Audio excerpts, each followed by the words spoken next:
మీన రాశి వారికి ఆదాయం 11, వ్యయం 5, రాజ్యపూజ్యం 2, అవమానం 4. మీన రాశి వారికి ఈ సంవత్సరం మిశ్రమ ఫలితాలు గోచరిస్తున్నాయి. కొత్త విషయాలు ఆలోచించడంలో ఏది మంచో ఏది చెడో నిర్ణయించుకునే నిర్ణయాలు తీసుకునే అవసరం అని చెప్పవచ్చు. ముఖ్యంగా జన్మరాశిలో రాహుగ్రహ సంచారం, ద్వితీయ తృతీయంలో గురు సంచారం, సప్తమ వ్యయంలో కేతువు శనిగ్రహ సంచారం ప్రధాన ఫలితాలు నిర్దేశిస్తున్నాయి. వ్యాపారంలో చేసే మార్పులు ఆలోచించి చేయడం మంచిది. జీవిత భాగస్వామి నిర్ణయాలు తీసుకుని చేయడం వలన మంచి ఫలితాలు పొందగలుగుతారు. మీ యొక్క ఆలోచన విధానాలు కొంత తప్పుదోవ పట్టే అవకాశాలు ఉన్నాయి. దాని వలన మీరు ప్రయోజనాలు ఎంతవరకు పొందగలరో నిర్ణయించుకుని ముందుకు వెళ్ళడం మంచిది.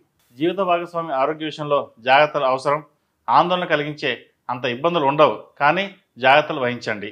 షుగరు, జీర్ణ వ్యవస్థ, మోకాలు నొప్పులు, ఈఎన్టీ, నరాల బలహీనత, అలర్జీ వ్యాధులను ముందుగా గుర్తించి జాగ్రత్తలు తీసుకోవడం మంచిది.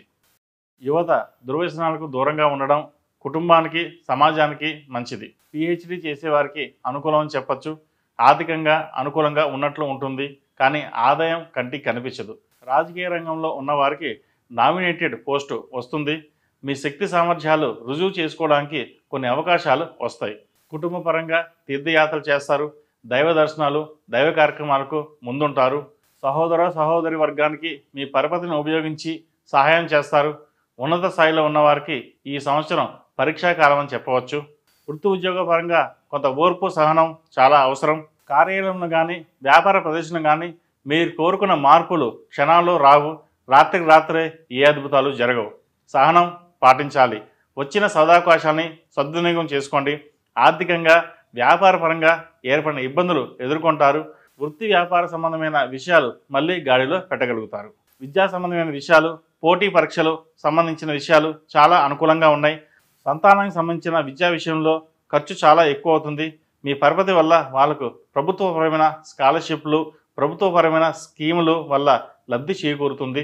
గ్రీన్ కార్డ్, H1B కోసం చేసే ప్రయత్నాలు లాభిస్తాయి. ఐటీ రంగంలో గొప్ప గొప్ప విజయాలు సాధిస్తారు. పెద్ద పెద్ద ఉద్యోగాలు, చెప్పుకోదగిన స్థాయిలో గొప్ప శాలరీ, ఇలాంటివన్నీ కూడా గురుబలం వల్ల మీకు సంప్రాప్తిస్తాయి. భాగస్వామి వ్యాపారాల్లో జరుగుతున్న మోసాలను గ్రహించి నమ్మక ద్రోహులను సాగనంపుతారు. అయితే ఈ ప్రక్రియ కొంత ఆలస్యం అవుతుంది. మీ అతి నమ్మకం, అతి మంచితనం నష్టం కలిగిస్తుంది.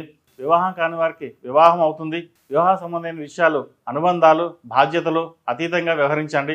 కొంతమంది విషయంలో పెళ్లి చేదు అనుభవంగా మిగులుతుంది. ద్వితీయ ప్రయత్నాలు ఫలిస్తాయి. అయితే వివాహం కోసం గృహోపాస్పద హోమం చేయించండి, మంచి ఫలితాలు ఉంటాయి.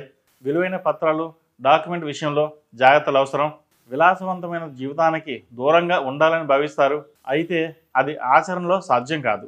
వస్తు వ్యాపారాలు చేసే వ్యాపారస్తులకు ప్రతికూల కాలం. మీ పరిధిలో లేని పనులు చేసి పెట్టమని ఒత్తిడి పెరుగుతుంది. విధి నిర్వహణలో ఇది సమస్యగా మారుతుంది. చేసిన పొరపాట్లను మళ్ళీ చేయకూడదని నిర్ణయించుకుంటారు. చెప్పుడు మాటలు నమ్మవద్దు. ప్రత్యక్ష పర్యవేక్షణ ద్వారా, అంటే మీ కంటితో చూసి నిజాన్నే నిర్ధారించుకోండి. దీనివల్ల మేలు జరుగుతుంది. భూమి, వాహన సంబంధమైన విషయాలు, కొనుగోలు అమ్మకాల విషయాలు లాభిస్తాయి. గతంలో ఆగిపోయిన ఒక అమ్మకం వల్ల ప్రస్తుతం లాభం పొందగలరు.